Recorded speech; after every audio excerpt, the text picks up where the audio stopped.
If your physique has plateaued in the sense that you've not been building much muscle, you pretty much rather look the same than like you did last year. You're not stronger, you're not faster, you're not leaner.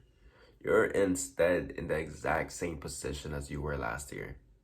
You're not seeing any fucking progress, but you continue hitting the gym because you keep on telling yourself that, oh, I'll build more muscle soon. It's like I've probably just reached my genetic potential. I don't know, some other stupid random fucking reason, right? And like everyone who's been building more muscle than you, who's been getting stronger than you, they're just different. They have better genetics. They're probably taking some shit on the side. It's all because of that creatine, all those supplements, like the fake natty supplements, right? Well, what if I told you that that's all bullshit? That what you're thinking is all bullshit. A lot of the times, people are just working out harder than you. They're working out smarter than you. And it didn't take long for me to realize this. I remember when I was in year 3, so like all the way to year 5, right?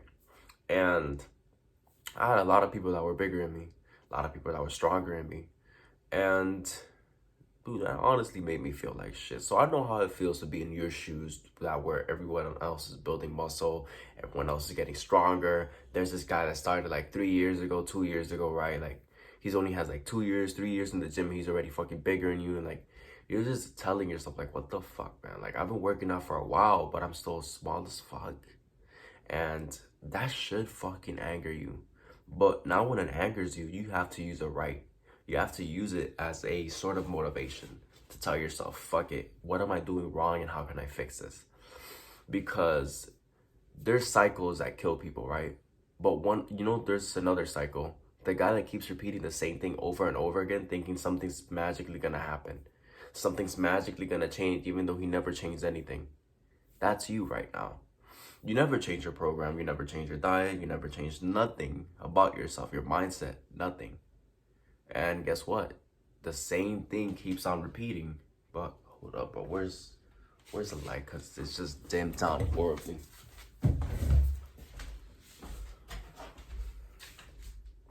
Boom. We're back. Now that you can see my face clear, let me just tell you. You're one of those cycles that believed something would happen magically even though you've not done anything. So this video is just gonna serve as a reminder, and it's gonna serve as an action plan. How do you actually stop plateauing when it comes to your physique growth and actually start building more muscle?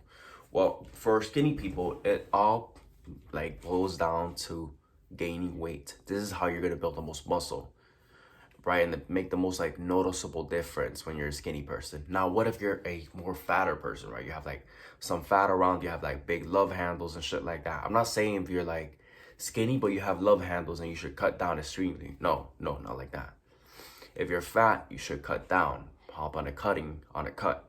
If you're skinny, you should bulk, hop on a bulk. That's simple.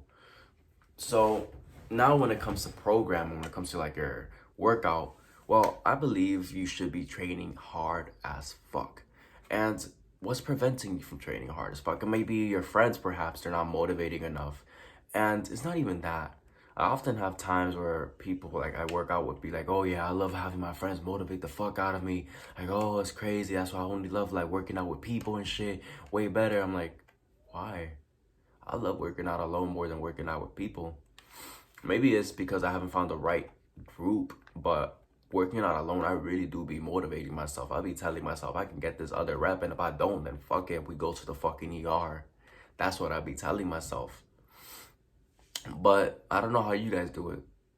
But I do recommend, if you have a good group and that motivates you enough and they spot you, they help you out, then yeah, work out in a group. If that does not motivate you, work out alone and try out how that works out, honestly.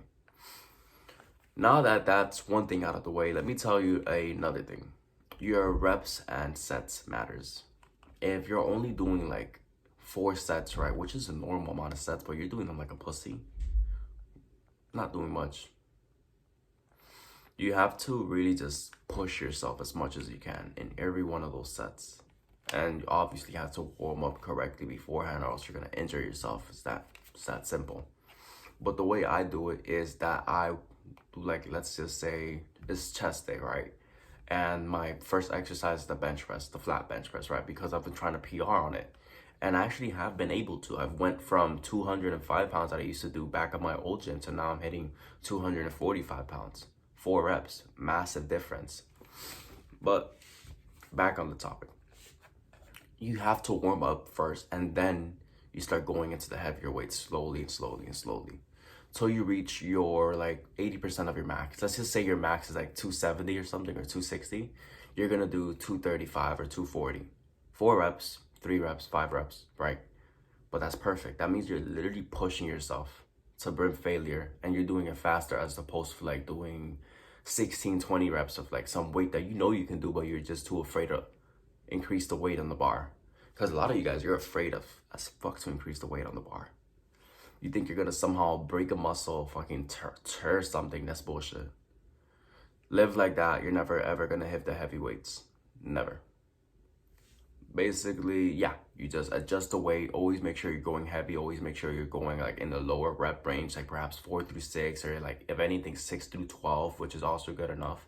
And also make sure every set's hard. Now, you also have to make sure your exercise selection is good. I see people often doing back, but they're not doing anything for their upper traps. I see people doing like arms, but they're never doing anything for their forearms. Or I see people doing abs, but they're never doing like any movements where they're like working their serratus anterior and they're like, or they're like not working the obliques. Or when you're doing like a, I don't know, like a back day, but you're not doing your lower back. At least you're not targeting it well enough, and that's why you have like lower back pain, or you have like shitty calves, and that's because you've not been training them. Same thing with hamstrings. You understand what I mean here? And like, let's just say like you want a wider back, but you've not been training as hard your like lats, right? No wonder, bro. You're not doing enough because you don't have a good exercise selection. So I recommend you just sit down, analyze your like last couple workouts, and tell yourself like, does every exercise here helps me hit my goal of like having a wider back, having these beefy forearms, having like this massive like trap muscle right here? If it doesn't, fix it. If it does, then continue on with the same thing. Just make sure you're not lying to yourself. I hope this video served you well. If it did, like and subscribe. Subscribe for me, like for the video, and hope it gets pushed on to more people, right? Comment what you thought about it. If you need any help, just tap the first thing in the description, which is basically my free fitness community where you can just join, ask me a question, or we can just get along together. Have a great day.